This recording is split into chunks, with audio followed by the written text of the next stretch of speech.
How to fix a marriage after cheating. If you were to wander into any dinner party and set up an anonymous poll on cheating, you would probably find that everyone present knows someone who either cheated or was cheated on. Moreover, upwards of 46% of people might admit to having cheated while in a monogamous relationship. Cheating affects a vast swath of people.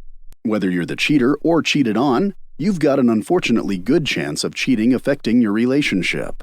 However, 47% of relationships affected by cheating establish new relationship rules to help repair the relationship, making healing this breach of trust possible and likely. The first step: decide not to decide. Although at the first moment of discovering infidelity, you may feel like ending everything, moving in with your mother, and burning all the clothes on the lawn, it's important to allow cooler heads to prevail. Making decisions when in shock won't serve you long term.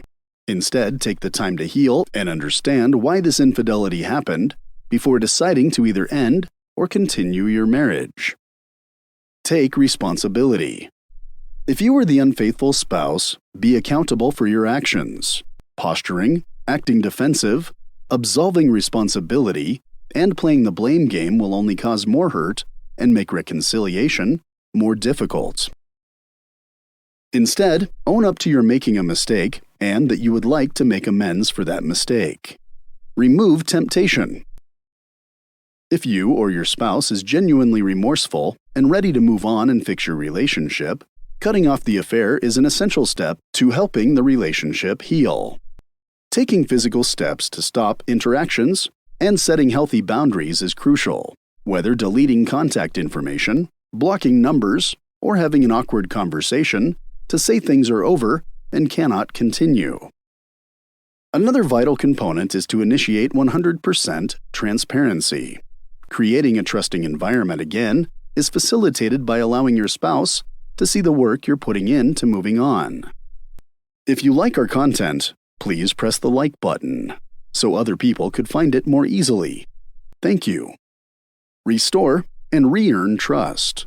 The only way to recover trust is to have uncomfortable, completely open conversations about what faith looks like to each of you and how it can be re-earned. Leave space for growth and acceptance in these conversations. Understanding what might feel like a reasonable request to one person might feel excessive to the other. If you were the spouse who was wronged, remember to try to be understanding and forgiving if that's what you've chosen to do. Being hurt is understandable, but weaponizing that hurt against someone you want to forgive will not help you. Consider working with a licensed therapist. Sometimes hurt is too deep and pain is too sharp to move forward by yourselves. In addition, sometimes extenuating circumstances, such as addiction or trauma, contribute to infidelity. In these cases, contacting a licensed therapist may be helpful and necessary to mediate and guide you through the process. Fix your marriage with renewed trust and love. Ultimately, repairing a damaged relationship comes down to improving damaged trust and love. Taking steps to show remorse and responsibility is crucial to bringing healing to the relationship. Remember that you aren't fighting each other. You are fighting for the relationship together as a team. If you want to improve your communication skills in marriage, download a free ebook, How to Talk to Anyone, 10 Simple Tricks to Have a Meaningful Conversation, at www.selfimprovementvault.com or check the link in the description.